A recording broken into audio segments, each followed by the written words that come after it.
ঈশ্বর গুরু শরণাম। আজকের বিষয় নিয়ে এসেছি গুণসূত্র।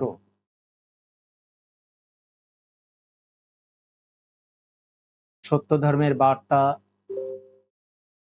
গুণসূত্র নিয়ে এসেছি। সত্য ধর্মের বৈশিষ্ট্য আগে জানা দরকার। যে ধর্ম সত্য অর্থাৎ নিত্যকাল অনন্তকাল বিদ্যমান ছিল, আছে, থাকবে। সত্য ছিল, আছে, থাকবে। যে ধর্ম সত্য অর্থাৎ যথার্থ বিষয়সমূহে পরিপূর্ণ, এমন বিষয়ে পরিপূর্ণ এখান থেকে নড়চড়া করা যায় না। যথার্থ বিষয়সমূহে পরিপূর্ণ যে ধর্ম সত্য অর্থাৎ সত্যস্বরূপ পরমপিতা একমাত্র অভিপ্রেত, কেননা তিনি সত্যস্বরূপ। যে ধর্ম সত্য অর্থাৎ অসৎকে সৎ করে তাকে সত্য ধর্ম কহে। এ পথ জগতে আর নেই, এ পথ দেখাবার কারো শক্তিও নেই, সাধ্যও নেই। এই পথ লাভের উপায় একমাত্র ঈশ্বরের উপাসনা ও গুণ সাধনা, অর্থাৎ গুণ নিজের সাধ্যের ভেতরে নিয়ে আসাই। সেই গুণ সাধনার সূত্র নিয়ে কথা বলছি। খুব গুরুত্বপূর্ণ বিষয় নিয়ে এসছি আজ।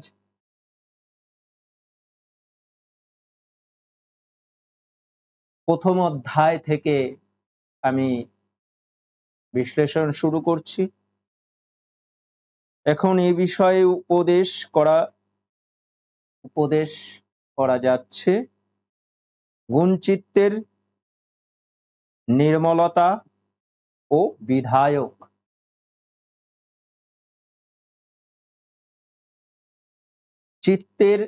চিত্তকে নির্মল প্রশান্ত করা, আধ্যাত্মিক গুণ সমূহের জ্ঞান বিষয়ে এখানে বর্ণিত হইতেছে। এখানে যাবতীয় যে গুণের কথা এখন বলছি সেগুলো সবই হচ্ছে আধ্যাত্মিক গুণের কথা জানানো হচ্ছে। কঠোর ও কোমল ভেদে দুই প্রকার।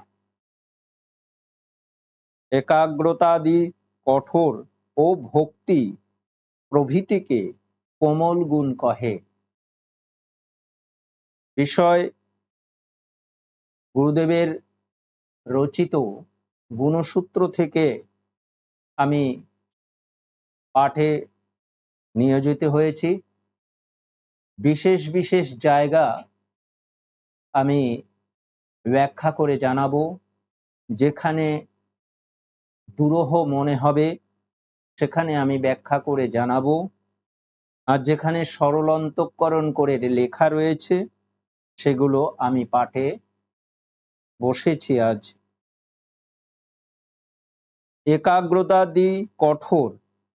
একাগ্রতা যে গুণগুলো আছে সেই গুণগুলি হচ্ছে কঠোর, ও ভক্তি প্রভৃতি কোমল গুণ বলে। পুরুষ জাতির যেমন স্ত্রী জাতির দ্বারা সহজে লব্ধ হয়,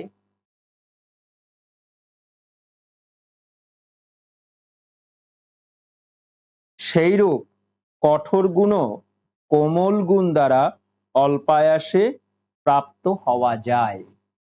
বিষয়টা একটু গভীরভাবে দেখা যাক। পুরুষ জাতি যেমন স্ত্রী জাতির দ্বারা সহজে লব্ধ হয়,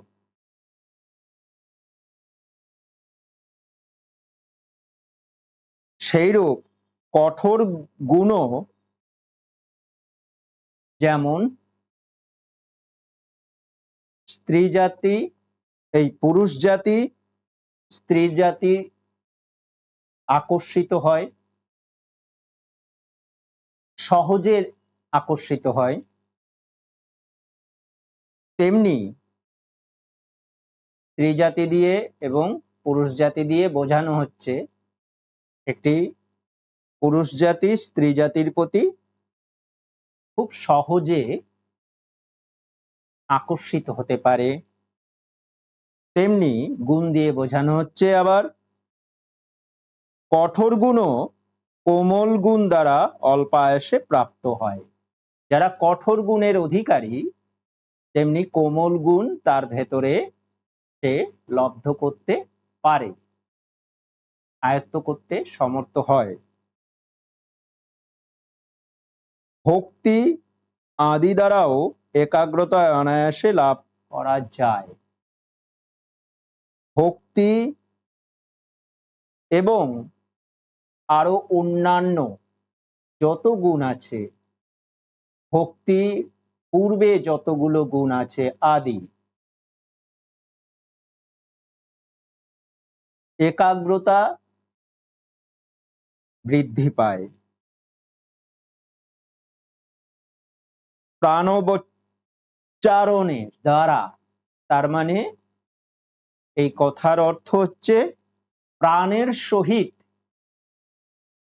যে উচ্চারণ হয় তার দ্বারা গুণলব্ধ হয়। ধ্যান দ্বারা হয়, ধ্যান কথার অর্থ চিন্তা, ধ্যান দ্বারা হয়, জ্ঞানের দ্বারাও হয়। তাহলে জ্ঞানের দ্বারা গুণ লব্ধ হয়। জপের দ্বারা ও গানের দ্বারা একাগ্রতা অনায়াসে প্রাপ্ত হওয়া যায়। এগুলো হচ্ছে, প্রথম হচ্ছে প্রাণোচ্চারণ, প্রাণবোচ্চারণ দ্বারা মানে প্রাণ প্রাণ থেকে যখন কোনো জিনিস আমি চাইছি, প্রাণের সহিত আমি চাইছি, তখন হরহর করে জল চোখ থেকে জল বের হয়। একটা আনন্দ এবং পাওয়ার বাসনা তৈরি হয়। এই প্রাণের বাসনা থেকে যে উচ্চারণ হয় তাতে একাগ্রতা বৃদ্ধি পায় এবং গুণ অর্জন হয়। এইরূপ একাগ্রতা দ্বারা ভক্তিও অনায়াসে লব্ধ হয়। এইরূপ একাগ্রতা দ্বারা ভক্তি অনায়াসে লব্ধ হয়।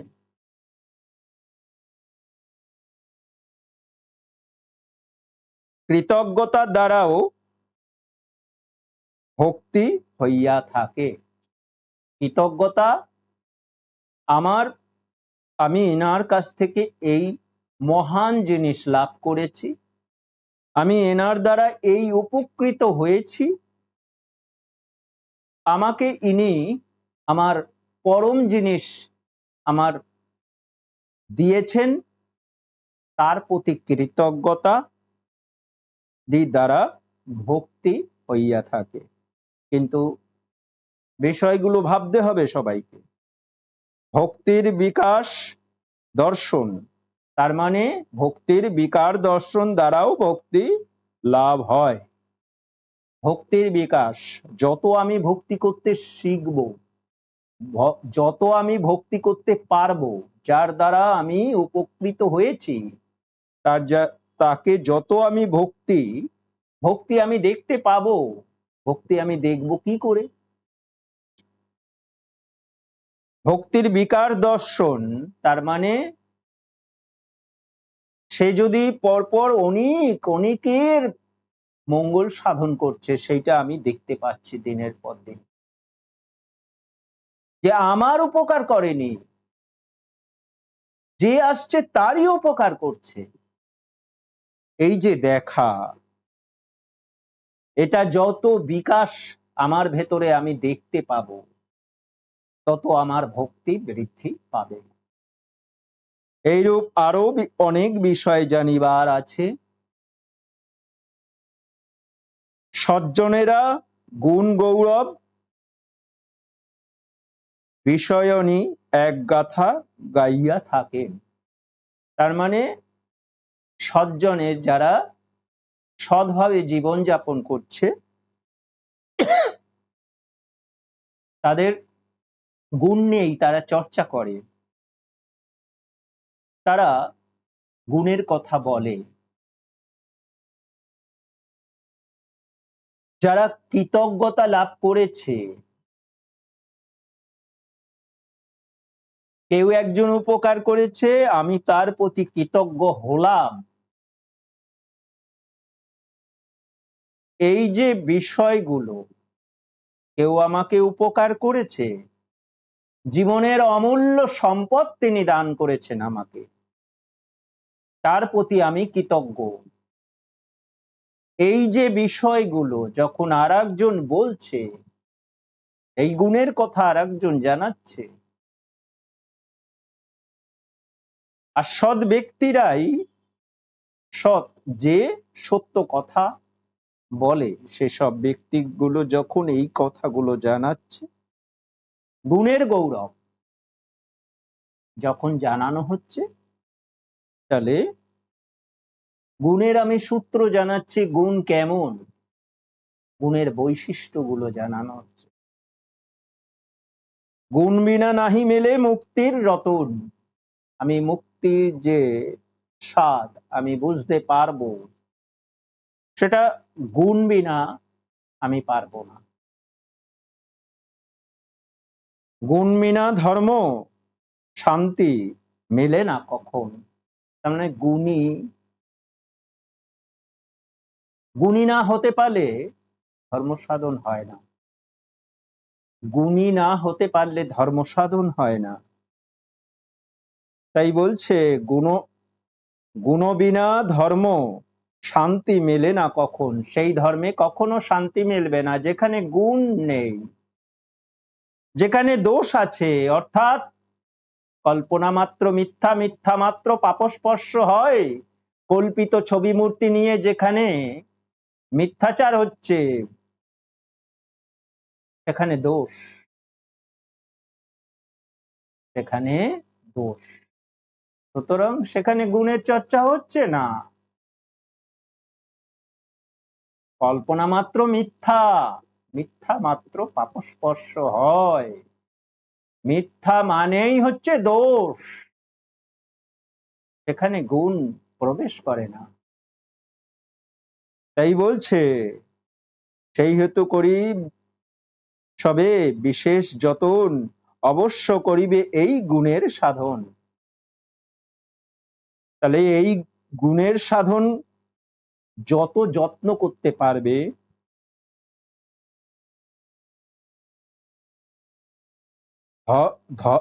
ধর্মধন লভে এই গুণের দ্বারায়।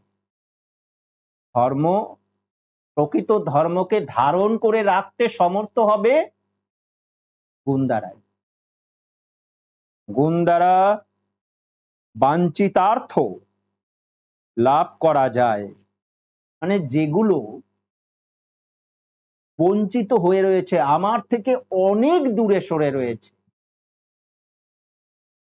বাঞ্ছিতার্থ যেগুলো পাওয়া যায় না, এমন গুণ অর্জন করা যায় না, সেগুলো অর্জন করা সম্ভব। কি হতে পারলে? গুণী হতে পারলে, গুণ দ্বারাই ওই যেগুলো আমি লব্ধ করতে পারছি না, আমার থেকে অনেক দূরে, সেই পরমার্থ আমি লাভ করতে পারবো। গুণের দ্বারা হয় কামনা পূরণ, আমার যেটা আমি চাইছি, কামনা অর্থাৎ আমি চাইছি, গুণের দ্বারাই সম্ভব। গুণের দ্বারা হয় কামনা পূরণ, গুণ দ্বারা মোক্ষ ফল লভে গুণীজন। যারা গুণীজন তারাই গুণ লব্ধ করতে সমর্থ হয়। অতীন্দ্রিয় শ্রুতি স্পর্শ দর্শনাদি যত, যাহা ইন্দ্রিয় গোচর হয় না, অতীন্দ্রিয় শ্রুতি স্পর্শ, যাহা ইন্দ্রিয় গোচর হয় না, যাহা শোনা যায় না, শ্রুতি স্পর্শ, তার মানে যা স্পর্শ করা যায় না, সেগুলো দর্শন করা সম্ভব। এ কেমন দর্শন? শব্দ নহ কিন্তু তব শোনা যায় মধুর বচন।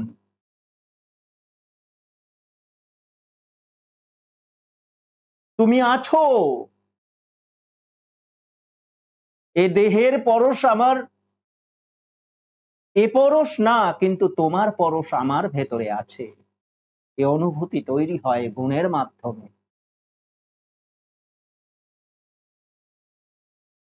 তার মানে পঞ্চ ইন্দ্রিয় দ্বারা আমরা যা দেখতে পাই, গুণকেও আমরা সেইভাবে আমরা অনুধাবন করতে সমর্থ হব।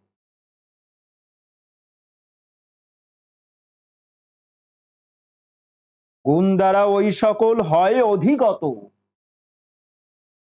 তার মানে আমার আয়ত্তে চলে আসবে ওই গুণগুলো। গুণ দ্বারা ওই সকল হয় অধিগত, আমার যেগুলো আমি পাচ্ছি না, আমি এটা হতে চাই, আমি ওটা হতে চাই, আমি পরম পিতার দর্শন লাভ, আমি কৃপা গুণে পরম পিতার দর্শন লাভ করতে চাই, আমি করুণা গুণে পরম পিতার দর্শন লাভ করতে চাই, আমি এই এই সিদ্ধি লাভ করতে চাই, আমি এইভাবে সকলকে ভালোবাসতে চাই, সবাই আমার করতে চাই। এই যে গুণগুলো যদি চাও সঠিকভাবে, সেটা কি দ্বারা লব্ধ করা যাবে? গুণ দ্বারা। ধর্মহীন হয় ভবে গুণহীন জন, ধর্মহীন, ধর্মহীন হয় ভবে গুণহীন জন, গুণহীন মোক্ষ নাহি পায় কদাচন। ধারণ করে, গুণ যদি ধারণ করে না রাখা যায়, তাহলে গুণী হওয়া যায় না। সে মোক্ষ, অর্থাৎ যেটা আমি পেতে চাইছি, সেটা আর কখনো পাওয়া যায় না। এই পাওয়ার জন্য গুণী ব্যক্তি হতে হবে। দ্বিতীয় অধ্যায় শুরু করছি। গুণ সাধনায় সকলেই অধিকার। গুণ কেমন সেটা জানানো হলো, এবার অধিকার জানানো হচ্ছে।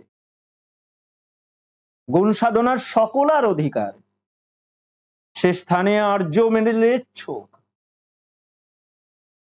আর্য ম্লেচ্ছ ভেদ, এ ভেদ নাই, সবাই পেতে পারে। দ্বিজ শূদ্র বৈলক্ষণ্য, বৈলক্ষণ্য, যাদের দেখে ঘৃণা লাগে, শূদ্র, দ্বিজ এবং ম্লেচ্ছ, যাদের ছুতে ইচ্ছে করে না, বুদ্ধিমান নির্বোধ,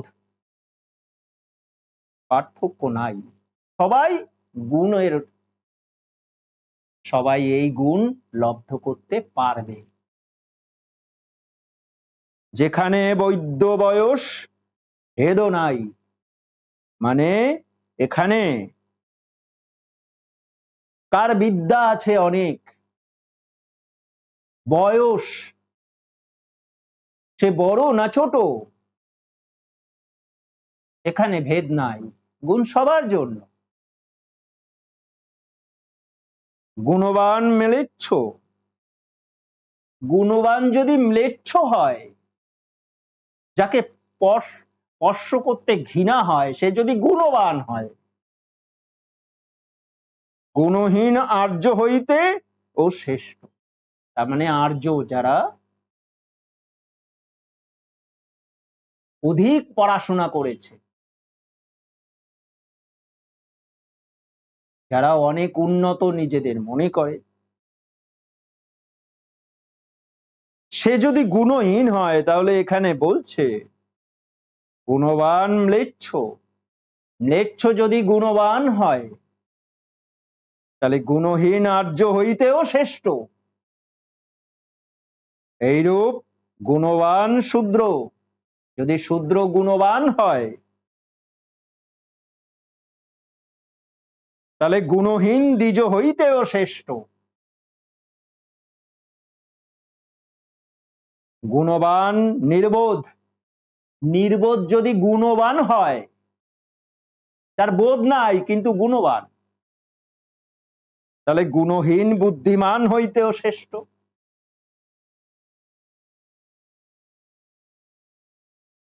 বুদ্ধিমান যদি গুণহীন হয়, তার থেকে শ্রেষ্ঠ কে? নির্বোধ, যার বোধ নাই, সে যদি গুণবান হয় তাহলে গুণহীন বুদ্ধিমান হইতে শ্রেষ্ঠ। গুণবান মূর্খ গুণহীন, গুণবান মূর্খ গুণহীন। গুণবান যাকে সবাই বলছে গুণবান, সে যে মূর্খ গুণহীন হয়। তাহলে বিদ্বান হইতেও শ্রেষ্ঠ।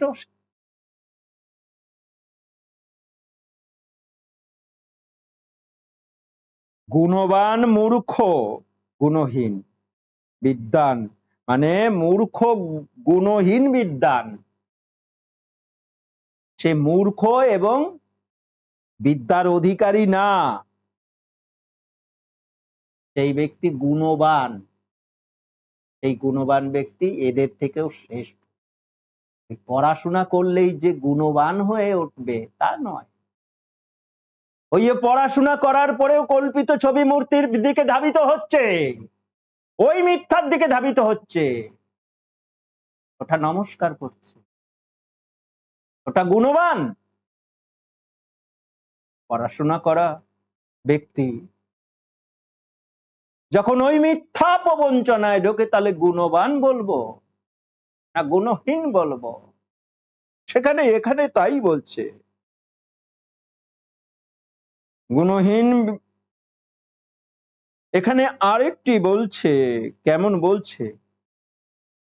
সে বিদ্বান ব্যক্তি, তো একটু আগেই বললাম না, পড়াশোনা করে হাজার হাজার লক্ষ লক্ষ কোটি কোটি বিচরণ করছে, কিলবিল করছে পড়াশোনা করা, তারা ওই কল্পিত ছবি মূর্তির ভিতরে। তাহলে আমি কি বলবো? গুণহীন বলবো? এরা তো বিদ্বান কিন্তু গুণহীন।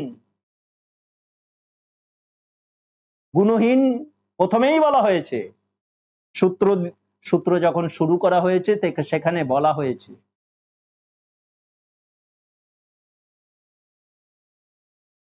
সেখানে প্রথমেই বলা হলো যে দোষ, দোষ আর গুণ, যেখানে দোষ আছে সেখানে গুণ কি করে লব্ধ হবে?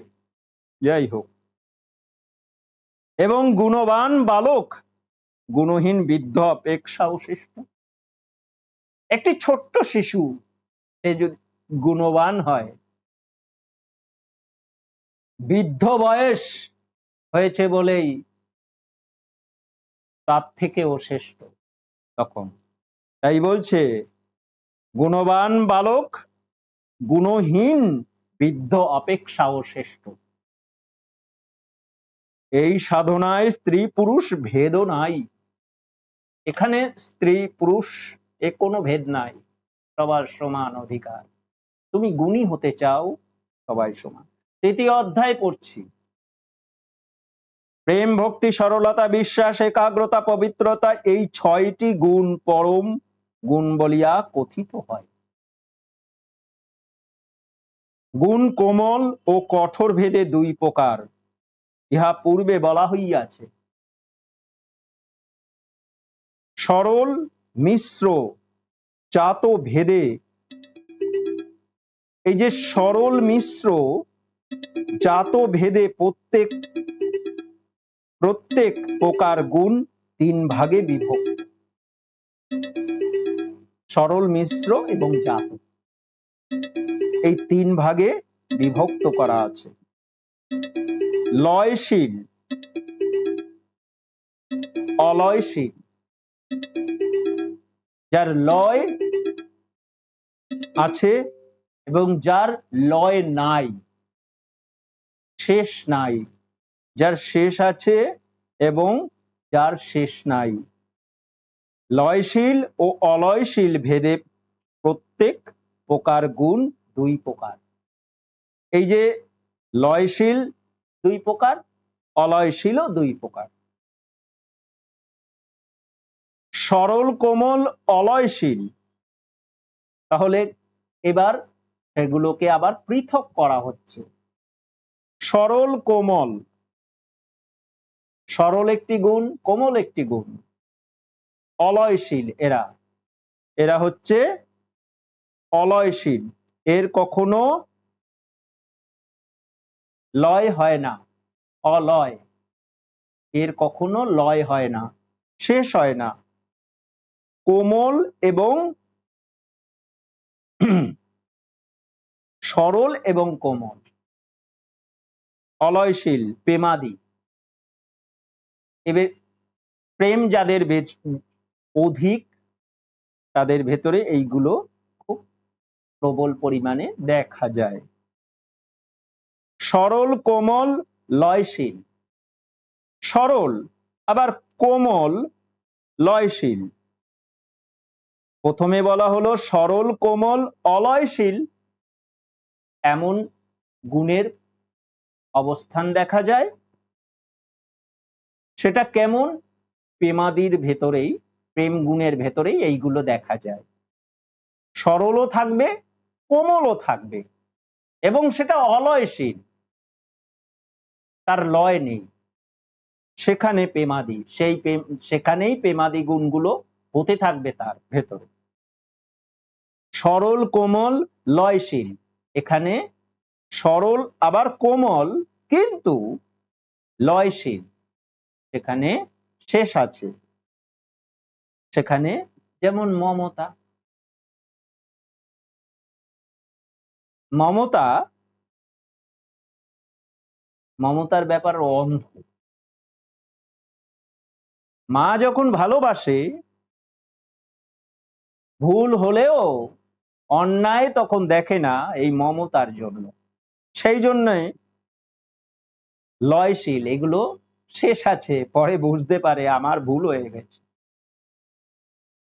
এই জন্য এটাকে মমতা বলা হচ্ছে। কঠোর, সরল কঠোর অলয়শীল, সরল আবার কঠোর, সরল আবার কঠোরও আছে, এবার সেটা অলয়শীল, যার ভেতরে জ্ঞান আছে না,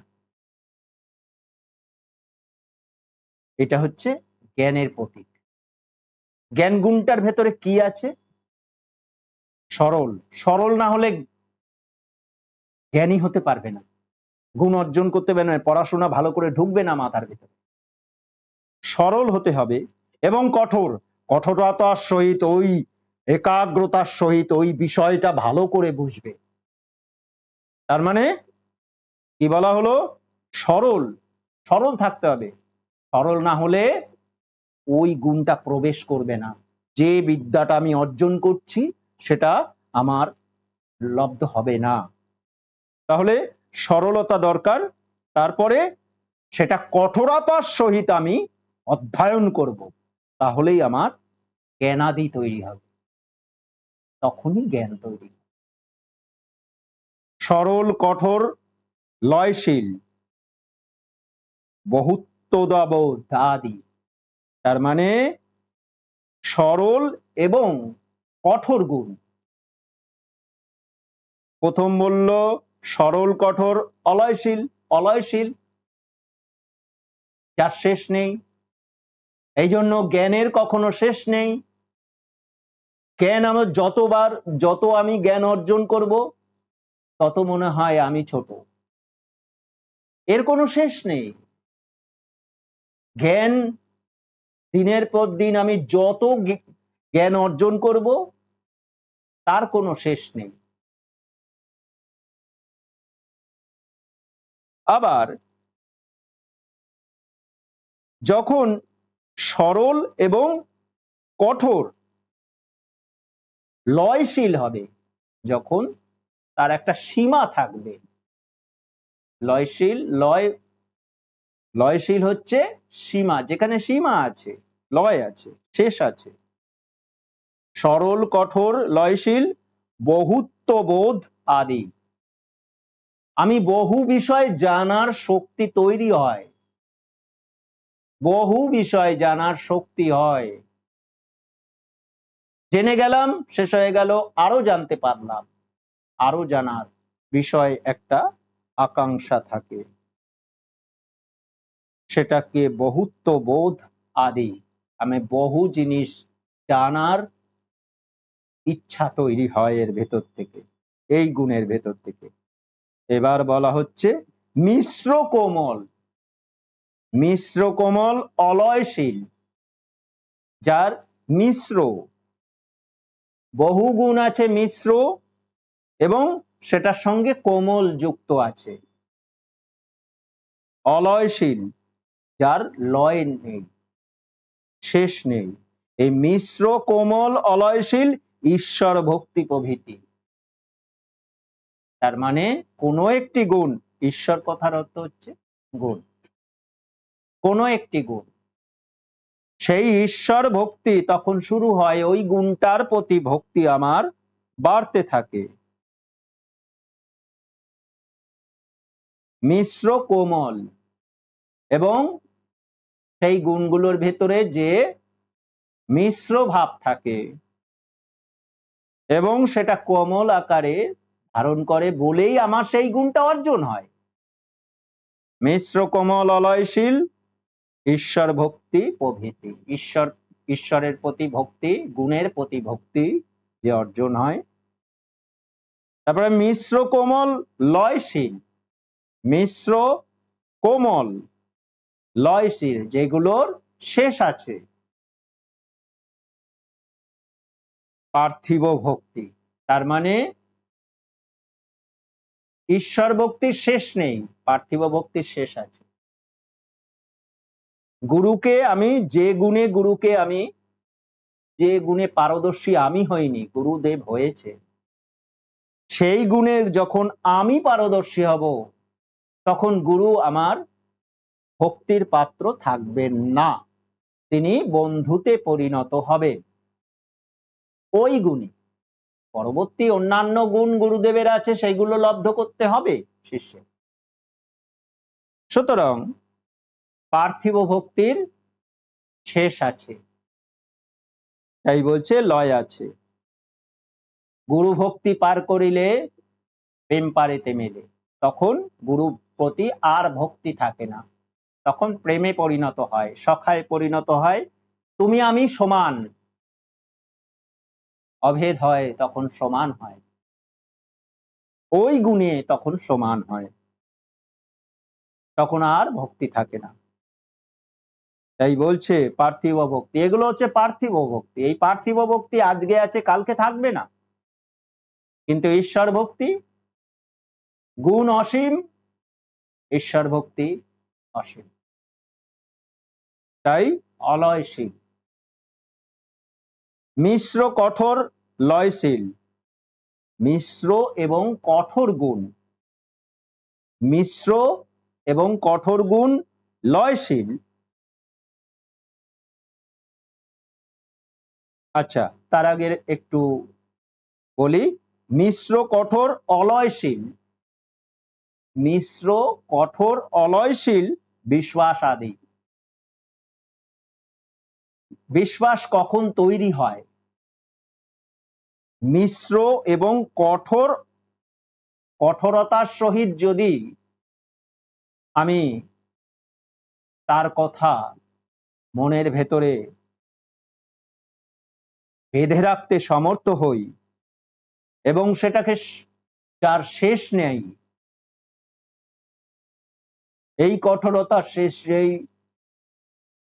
তিনি যা বলছেন সেটাই আমার জীবনের সম্পদ, এই যে ভাব, এই যে গুণ অর্জন, সেটাই হচ্ছে বিশ্বাস আদি। মিশ্র কঠোর লয়শীল, মিশ্র এবং কঠোর লয়শীল। প্রথমে বলা হলো মিশ্র, কঠোর, অলয়শীল, বিশ্বাসাদি গুণ অর্জন করতে গেলে এই দুটো গুণ অর্জন করতে হবে, করলে বিশ্বাসাদি তৈরি হয়। এই জন্যই বিশ্বাস এতটা সোজা না। এবং মিশ্র, কঠোর, অলয়শীল এখানে শেষ আছে। মিশ্র, কঠোর, অলয়শীল সৃষ্টিগণের প্রতি আত্মোন্নতি বোধাদি তৈরি হয়। এই সৃষ্টিগণের প্রতি, তার মানে সৃষ্টি তো, সৃষ্টির বিষয়টা কি? এই যে পার্থিব অবস্থা, এর কি আছে? সৃষ্টি, স্থিতি, লয়। আজকে আছে, কালকে, আজকে তিনি সৃষ্টি হয়েছেন, এই সৃষ্টি হয়েছে, বিচরণ করছে, আবার সেটা লয় হবে, শেষ হয়ে যাবে। সেটা আমি সেই গুণটা যখন আমি বুঝতে পারবো, সেটাই হচ্ছে মিশ্র, কঠোর, লয়শীল। জাত গুণের, এবার জাত গুণের এই যে জাত, কোমল, এক জাতীয় যে গুণগুলো, জাত, কোমল, লয়শীল, জাত, কোমল, লয়শীল, যার শেষ আছে সেগুলো হচ্ছে কামাদি। কামাদির শেষ আছে এবং এক জাতীয়, এরা কাম, ক্রোধ, লোভ, মোহ, মদ, মাৎসর্য, এরা এক ধারায়, এরা সব সময় নিচের দিকে ধাবিত করবে, নিম্নমুখী ধাবিত করে ফেলবে তোমাকে। তাই এরা হচ্ছে জাত গুণ, এক জাতীয় গুণ, এরা নিম্ন জাতীয় গুণ। তাই জাত কোমল, সেটা যদি নরম হয়, লয়শীল, তার মানে শেষ আছে এর কামাদি। জাত, কঠোর, লয়শীল, ক্রোধাদি, এর ভেতরেই একটু পার্থক্য। জাত এরাও ওই জাতীয়, ওই নিম্ন দিকেই ধাবিত করবে, তার মানে ক্রোধ নিম্ন দিকে ধাবিত করে। কিন্তু ক্রোধ যখন, এই জাত গুণ যখন কঠোর আকারে ধারণ করে, তখন লয়শীল, লয়শীল এই যে কঠোর যখন হয়, তখন ক্রোধাদি তৈরি হয়। তখন কিন্তু হিতাহিত জ্ঞান থাকে না, বাচ্চা জ্ঞান থাকে না, কিচ্ছু বিষয় থাকে না। ক্রোধাদি জাতগুণ সমূহের অলয়শীলতা নাই, ইতি গুণ 10 প্রকার। এই যে গুণ 10 প্রকারের কথা জানানো হলো। এবার চতুর্থ অধ্যায়ে কি বলছে? সত্য, অহিংসা, শৌচ, ব্রহ্মচর্য ও অপরিগ্রহ, এই সমুদয় ধর্ম, অর্থ, কাম, মোক্ষ ও পার্থাদি দিগের অবলম্বনীয়। যারা এগুলো চায়, প্রার্থনা, যারা এগুলো কামনা করে যে এই গুণগুলো আমি অর্জন করব, সত্য, অহিংসা, শৌচ, ব্রহ্মচর্য, অপরিগ্রহ, এই সমুদয় ধর্ম, অর্থ, কাম, ধর্ম, অর্থ, কাম, মোক্ষ, পার্থিদিগের অবলম্বনীয়। বিকারের অভাবে সত্য কহে। যেখানে বিকার নেই, কোন রকম সংশয় নেই, সত্য সত্য সত্য, সত্যের কখনো কোনো সংশয় থাকে না, সত্যের ভেতরে কোনো সংশয় নেই। বিকারের অভাবে, যার ভেতরে কোনো বিকার নাই, সত্যের ভিতরে কোনো বিকার নেই, সত্য কহে। প্রাণী বিনাশ ও প্রাণী পীড়ন না করাকে অহিংসা কহে। যার প্রাণ আছে। এখানে প্রাণী শব্দ হচ্ছে যার স্পন্দন আছে, নড়াচড়া করে, স্পন্দিত হয়। প্রাণ হচ্ছে, প্রাণের কাজ হচ্ছে স্পন্দিত করা। প্রাণী বিনাশ, প্রাণী পীড়ন মানে ব্যথা দেওয়া, আবার মেরে ফেলা, সেটাই না করা, সেটা যারা করে সেটা হচ্ছে হিংসা। তুমি যদি ওইগুলো না করো তাহলে তোমার ভেতরে তৈরি হবে। এখানে গুণের কথা বলা হচ্ছে, তাই অহিংসা শব্দ ব্যবহার হয়েছে। বাহ ও অভ্যন্তরণ ভেদে শৌচ বিবিধ। তার মানে আমি পরিষ্কার করতে চাইছি, শৌচ অর্থাৎ পরিষ্কার। বাহ ভিতরটা, ভেতরটা পরিষ্কার করতে চাচ্ছি, আভ্যন্তরীণ। বাহ জগৎ বাইরের কিছু, আমার বাইরের যে বিষয় আছে সেগুলো পরিষ্কার করা, এবং অভ্যন্তরে আমার ভেতরে পরিষ্কার করা, এটা দ্বিবিধ, আলাদা। ভেতরের পরিষ্কার আর বাইরের পরিষ্কার দুটোই আলাদা বিষয়।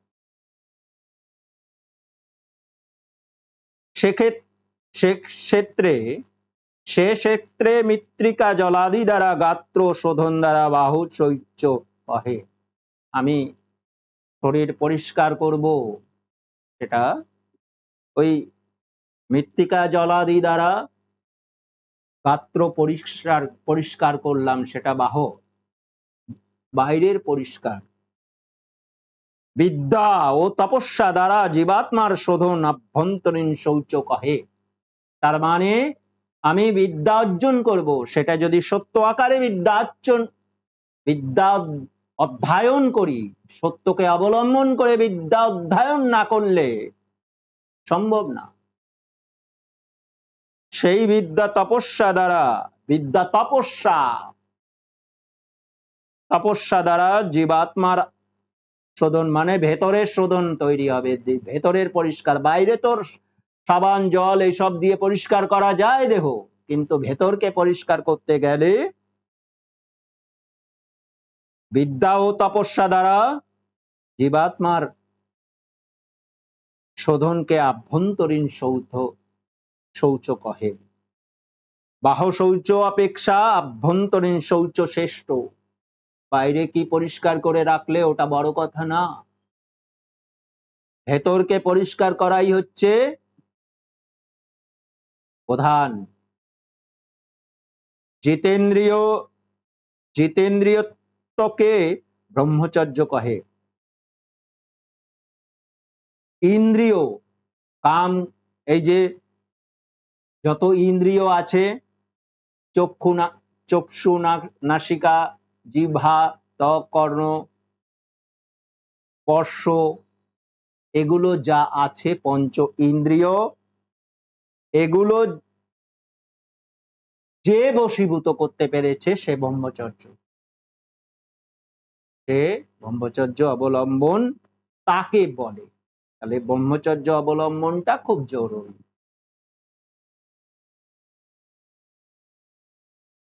পরস্য গ্রহণ করাকে অপরিগ্রহ, পরের জিনিস গ্রহণ করা অপরিগ্রহ কহে। তার মানে পরের জিনিস গ্রহণ করা যায় না, গুণী ব্যক্তিরা পরের জিনিস গ্রহণ করবে না। অস্তেয় ইহা অন্তর্গত, মোক্ষ প্রাপ্তির নিমিত্ত যে পথ তাকে ধর্ম কহে। মুক্তি পাওয়ার ইচ্ছা যার ভেতরে জাগে তাকে ধার্মিক বলে, ধর্ম, উহাকে ধর্ম কহে।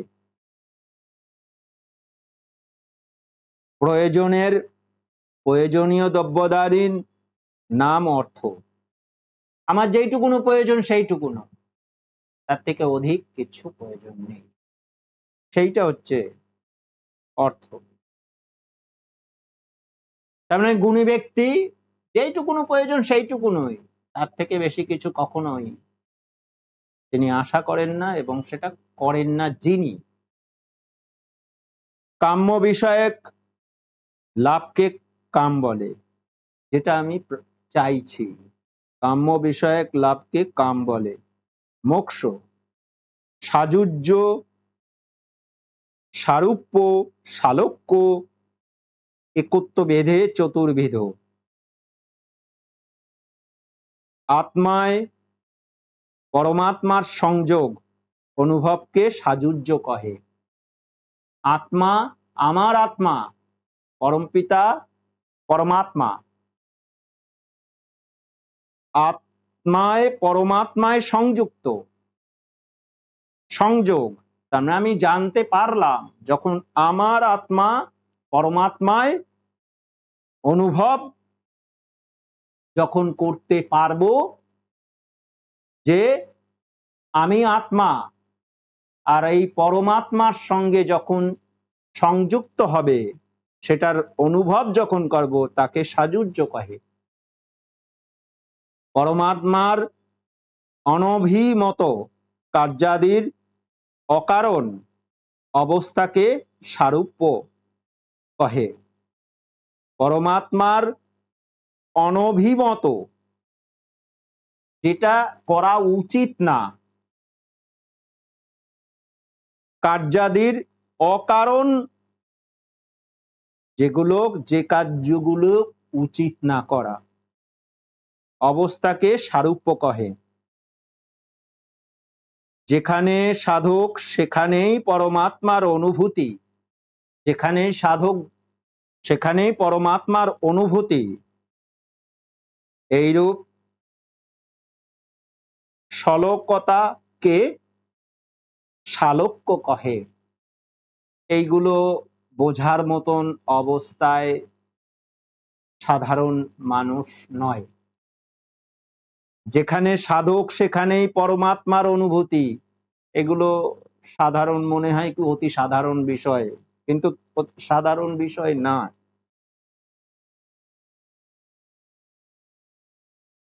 যেখানে কোন সাধকের কথা বলা হচ্ছে? যিনি পরমাত্মাকে পেয়েছেন, তখন অনুভব হয় পরমপিতা আছেন। এইরূপ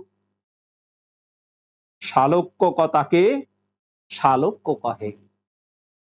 কোনো একটি গুণ পরমাত্মার লাভ করাকে একত্ব কহে।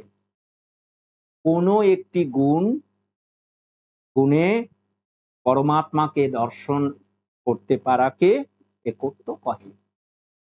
পঞ্চম অধ্যায়, গুণ সাধনার প্রথম ফল আত্মপ্রসাদ। দ্বিতীয় ফল অন্যের অশ্রূয়মান শব্দের শ্রবণ, সে কার্যে সেটা আমি যখন শুনতে পাচ্ছি। তৃতীয় ফল জ্যোতি দর্শন। চতুর্থ ফল পরহৃদয়াভিজ্ঞতা, পরের হৃদয়ের অভিজ্ঞতা তৈরি হয়। পঞ্চম ফল সূক্ষ্ম দেহধারী দিগের সহিত কথোপকথন আদি। চেনা না, কথোপকথন আদি, সূক্ষ্ম দেহীদের সঙ্গে কথোপকথন আদি তৈরি হয়। ষষ্ঠ ফল বাকসিদ্ধি তৈরি হয়। সপ্তম ফল কৃত্তি সিদ্ধি, যাহা দ্বারা দেহ হইতে নির্গমন সমর্থ জন্মে। তার মানে কীর্তি সিদ্ধিটা কেমন? দেহ হইতে নির্গমন হয়ে বেরিয়ে, দেহ থেকে নির্গমন হয়ে আর একজনের সাথে দর্শন দিয়ে আসা, তাহলে সেটাকে কীর্তি সিদ্ধি বলে। অষ্টম ফল গুটিকা সিদ্ধি, যাহা দ্বারা দেহ লইয়া অন্তরিক্ষে ভ্রমণ করা যায়। মানে এই পৃথিবী থেকে সূর্যে অন্যান্য মণ্ডলে যাওয়া যায়, গুটিকা সিদ্ধি। নবম ফল অমৃত সিদ্ধি, যাহা দ্বারা দেহ হইতে নির্গমন হইয়া দেহান্তর প্রবেশ সমর্থ হওয়া যায়। তার মানে এটা আরো কঠিন। কেমন? অমৃত সিদ্ধি, যাহা দ্বারা দেহ হইতে নির্গমন হইয়া দেহান্তর, বহু দেহে দেহান্তর প্রবেশে সমর্থ হওয়া যায়, যে কোনো একটি রূপ ধারণ করা যায়। দশম ফল অমৃত সিদ্ধি, যাহা দ্বারা দেহ হইতে নির্গত হইয়া দেহধারী দিগের মধ্যে অন্য যে কোনো দেহীর রূপ ধারণে সমর্থ হওয়া যায়। বিষয়টা আরো কঠিন একটি সিদ্ধি। আমল সিদ্ধি, যাহা দ্বারা দেহ হইতে নির্গমন হইয়া, দেহ থেকে বেরিয়ে দেহধারী দিগের মধ্যে অন্য যে কোনো দেহীর রূপ ধারণে সমর্থ, তার রূপ ধারণ করতে সমর্থ হয়। এর আগে প্রবেশ করা যায়, আর এটা আরো উন্নত, সেটার রূপ, তার রূপে দর্শন দিয়ে আসা। একাদশ ফল দূরদর্শন, দ্বাদশ ফল দূরশ্রবণ, ত্রয়োদশ ফল আয়ু প্রদানে সমর্থতা, চতুর্থ ফল বৈদিক ভাষায় জ্ঞান, যাহা দ্বারা পশু পাখিরা ভাষা বুঝিতে পারা যায়। পঞ্চম দশ ফল জীবত্ব ধ্বংস, পরমাত্ম লাভ। ষোড়শ ফল এক ব্যক্তির দেহ বহু দেহ ধারণে সমর্থ,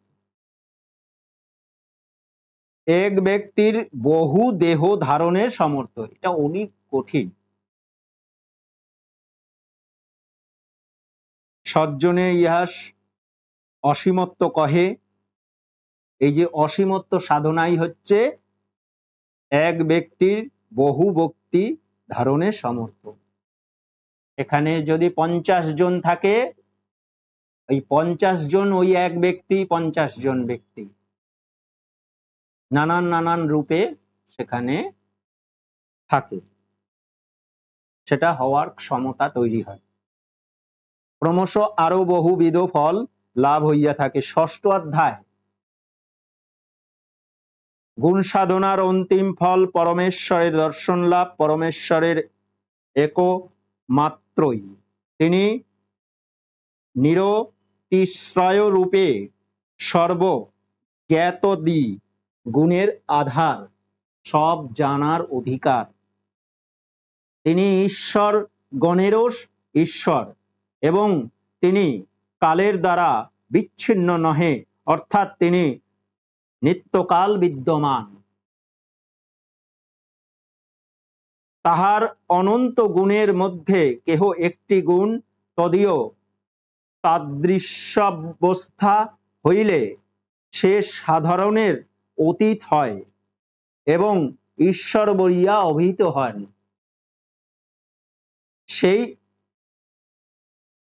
সেই ব্যক্তিও যিনি একটি গুণে ঈশ্বর, তিনি সেই গুণ সাধকের পরম পূজ্য। প্রণব পরমেশ্বর বাচক শব্দ, প্রণব যুক্ত ঈশ্বরবাচক গুণ বীজ আছে।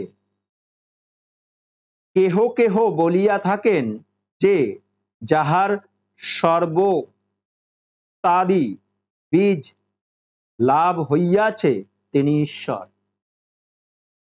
জগতে অনেক ঈশ্বর আছেন, কিন্তু পরমেশ্বর একমাত্র। কারণ এইরূপ উক্ত আছে যে তুমি ঈশ্বর দিগের পরম, তুমি মহেশ্বর। মহেশ্বর কথার অর্থ হচ্ছে মহানির্বাণ তন্ত্র থেকে নেওয়া হয়েছে। মহেশ্বর শব্দ তিনি ঈশ্বরের ঈশ্বর। ঈশ্বরগণ ও ঈশ্বর তুল্য ব্যক্তিগণ অবতার বলিয়া কথিত হয়। তিনি যদি একজন সত্য গুণে পরম পিতার দর্শন লাভ করে তাহলে সত্যের অবতার। তিনি প্রেম গুণে পরম পিতার দর্শন লাভ করে তাহলে প্রেমের অবতার। তেমনি পরমেশ্বরের অব্যক্ত এজন্য তদীয় স্বরূপ কথনে কেহই সম্যক সমর্থ নহে।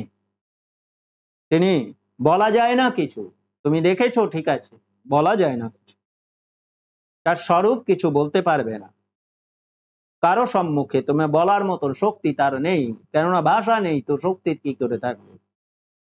তিনি অজ্ঞেয় হইলেও গুণ সহকৃত উপাসনা দ্বারা তাহাকে ক্রমশ জানিতে পারা যায়।